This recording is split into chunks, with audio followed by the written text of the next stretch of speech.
Assalamu aleyküm bütün dünyadaki isil Uygurlarım yaxşımsılar. Bugün men sizlarga yana mushu yurkumdek gaplardan bazı bir qismini qilmoqchi. Bugün deydigan gapimiz yetib qoldirilgan Uygurlar to'g'risida gap qilaman qarindoshlar.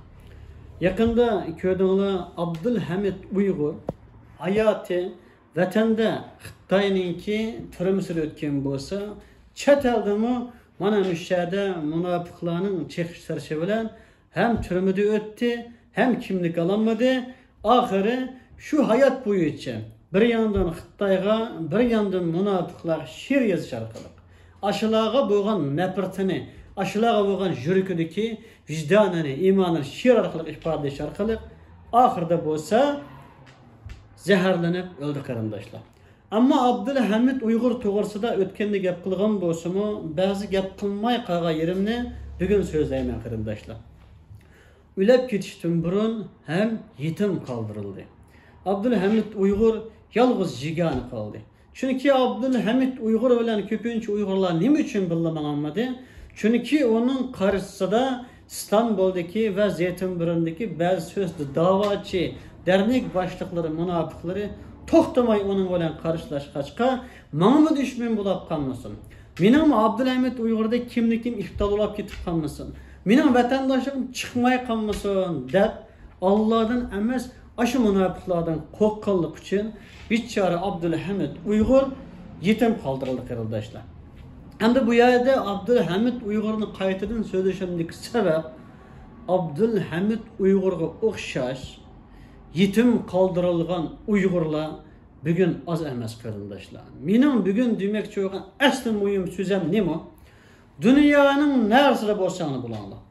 Aşında töhmetler bilan, iftiralar bilan, düşmanlik bilan, suiqasdlar bilan, montajlar bilan yetim kaldırılgan Uygurlar bo'lsa, inşallah kilani qarindoshlar, men sizlar bilan her zaman birlikte. Abdulhamid Uygur bilan hayat vaqtida birga bulanmagan bo'lsakmi, ammo telefonda ko'rishib turgan bo'lsakmi, qalbimizni birligimizni ifodalab turgan bo'lsakmi, ashima cho'ngishgan qarindoshlar, yilimi biz inshaalloh dunyoning nerede bo'lsin, bir Uygur bo'lib, bir musulmon bo'lib, ashundaq yetim qoldirilgan Uygurlar bilan har vaqt qalbim bilan, yo'lan bilan 24 soat telefon olsun, telefonuma chiqarindoshlar. Her kandak ayında yalnız kaldırılgan, töhmet, iftira kalan qarindoshlarimiz bana telefon kalıp, men bilan görüşüp, bana muş Ankara'da işxonama kelip, derdini anlatsa, inşallah men şu qarindoshim bilan bir ömrü bir sap bo'laman qarindoshlar. Men mana bugundan tatip yetim kaldırılgan iqtidorli kishilarni inşallah etrafımdaki kişilerin etrafıga hem yeni qataman qarindoshlar. Çünkü vatanni ana aşında yetim kaldırılgan, yetim Kasım'ı davasından vazgeçmeyen, müstakillik davasının hayatını pida qilgan kişiler vatanni müstakil qila oladi. Bunun bir örneği kim o degan vaqtimizda Sharq Turkiston İslam Cumhuriyetining qurg'uvchisi Sobit Damullo. Hem mujohidlarninki ustozi beshi Xitoy turmusida hayoti o'tib ketgan Abdukim Mahsum Hajim. Ve şuna o'xshaydigan qarindoshlarimiz nurg'un kishilar var. Mana shu kishilar zamonida yetim qoldirilgan. Hatto sizlar bilmaydigan, ammo biz biladigan ishdan yana birini deb beray. Vatanimizda Mahmud Qashqarininki tarixini surishti qildigan bo'lsanglar, Mahmud Qashqari o'zi Otishninki Bag'riq degan yerida tug'ilib cho'ng bo'lgan. Ammo lekin Mahmud Qashqarimi shu Otish diyoriga patmay. Ha shu Qashqar diyoriga patmay ahiri upalga verip, özü şu yerde yalnız yaşap, yetim kaldırılıp şu zamandan tatip, keyin etrafıga upal xalqi, Mahmud Qashqarining qimmatini bilgan, Mahmud Qashqarining söyleyen kişiler yig'ilish orqali keyin asta kuchlanib, keyin o'lgandan keyin Mahmud Qashqari dunyoda izlagan qarindoshlar.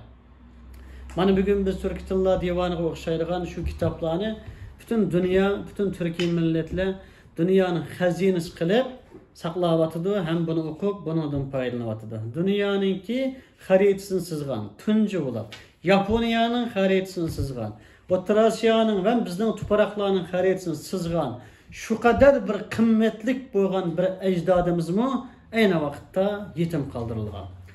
Maqı yakından keleyli, vatanımızda hemimiz bilgendik, bizden ustazımız, hem bizge okşaş yakın devirdeki bütün Uygur Müslümanlarının ustazı dep atılıdığan şiit reisimiz deymen kırındaşlar. Şiit ulema alimimiz Muhammed Salih Demullamı yıllar burun vatanımızın atışındaki Tijen şehri toğulup çoğulgan Tijen yiyse atışta yetim kaldırılgan kırındaşlar.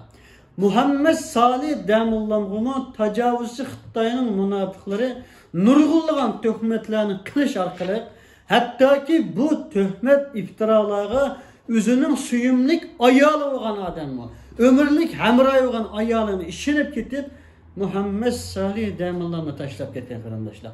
Muhammed Salih Demullam'daki Uygurlar aşıdan çıkan dünyadaki en çok alimlerinin bir bulup sanıldığım. Kur'an-ı Kerim'li yakınki devirdeki Uygurçaga tercüme kıygan. Riyaz Salih'in nurgun hadislerini tercüme kıygan. Uygurça, Arapça, Uygurça logat düzgen. Halkara sahanlar, şiirler okugan. Uygurlarının halkarada tunuluşuga. Bularını İslam dünyası tunuluşuga en çok katkan Muhammed Salih Demullam'ı yetim kaldırılıp At şehirge Patmay Ürümçik ketken kırındaşlar. Keyin jut halkı onun kıymetini bilgen vaxtıda kiren atış gelip yaşa dep Muhammed Salih Demullam'ını atıştan heydep çıkarıvetken bazı münafıklar ergeçken nadan cahil insanlar Muhammed Salih Demullam'ın yanıga Ürümçilik üye kelip mana biz şu yerda ba şunu şahit olan kırındaşlar Muhammed Salih Demullam'ı jıglap durup keşirim sorap Demullam biz hata qıtkenmiz şu çağda münafıklık işinip ketip dikenmiz bizden razı olsalar atış qaytip kelseler birle yaşayalım dese Muhammed Salih Demullam men sana keçiydim Allah'a tövbe kılan Allah'a keçiyesin ama men şu Ürümçide yaşap qalay dep Ürümçide kelip Ürümçide şiir ketken kırındaşlar. Ve şunu okşaş atışta men biladigan takvalık bilen, ilim bilen emese, takvalık bilen atışta meşhur olgan. Ve Xitay'a ahir tınıqıqıca boyun egmey, keyin Xitay'nın zehirlep öttürüşü bilen bir toyda poluğumu çayga zehir selişi ülep ketken İsa Demullam deyilgan bir katta ülüm adam baydı. Köngülümü şunda yakındı. İsa Demullah çıkanmı üzünün tuğulup çoğulgan atışının umuruk yiyesi patmay yetim kaldırılıp ahırı atışınınki yekşembe baza deyilgan yerde 2 kızlık bir küçük öyle Ayşe'de turup yaşap hani şu yerde ahırkı şu yerde şehit olup cenneveli kırındaşlar. İsa Demullah'ı yetim kaldırılan kırındaşlar. Ve şunun okşaydıgan Kaşkada qaraydıgan bolsa kırındaşlar Abdülmut Demullah beydigan bir alim ustaz vardı. Aynı vakitte Ürümçideki dini mektepte okutkucu olgan Muhammed Salih Demullah'ın davet kılışı bilen Abdülmut Demullah'ı intayin ahlası, itikada ve imana ve hem dini hem penni mektep, penni marif kımı hem dini marif kımı tüküp katkan idisi uçuk bir alim ilimat diyeyim. Ama şu Abdülmut Demullah'ı her xil töhmet, her xil iftiralar bilen şu Kaşgar diyarında hatta bütün vatanımızda yetim kaldırılan kırındaşlar. Hem insan korkap Abdülmut Demullah'a salam mı kalanmaydı? Üygen baramaydı bulap koygan. Ben en ahir kıtım Abdülmut Demullah'ın üyge ziyaret kirge vaktimizde o çağlarda yolladı mı kamera yok. Töt çırak ve kızıl çırak ve yadı mı kamera yok. Hatta Ürümçi'ninki belki misal Ürümçi'nin kameralar 2009 Ürümçi katliamıdan keyin yani oldu şu Ürümçi katliamı bulundu değişti 2 gün burun hem ya kamera koyuverdi Xitaylar keyin onu da mıcık koyuverdi. Şu kamera yok çağdığıma kırındaşlar biri atışta İsa Demullah'ın üyünün aldıra kamera vardı Xitaylar jigin töset gözlük durdu. Yani biz Abdülmut Demullah'ın üyünün aldığı kamera vardı. Abdülmut Demullah'ın hayat vaxtida Akçı, Kökçü, Münafık, Oçu, Boçu bölgeciligi. Ama ülep ketkendan keyin Abdülmut Demullah Uygurlarning katta alimi, katta diniga hem fen ma'rif tök katkan, til maktablar ochganda Madinani qirindashlar. Amaliyat qilganmi qilgan. Ama hayat vaqtlaricha yetim qoldirilgan. Mana muşunuga o'xshash yetim qoldirilayotgan olimlar bo'lsin, ziyolilar bo'lsin, siyosatchilar bo'lsin, tijoratchilar bo'lsin, kim bo'lsin. Hayat qarindoshlar bo'lsa, inshaalloh biz sizlarningki do'stinglar, qarindishinglar, kichik bo'lsanglar, akanglar, bek kichik bo'lsanglar, otanglarning o'yinida, cho'ng bo'lsanglar, ininglarning, balanglarning o'yinida inshaalloh har vaqt biz sizlar bilan birlikda. Şunun bilan birlikte yana deydiğim qarindoshlarimiz.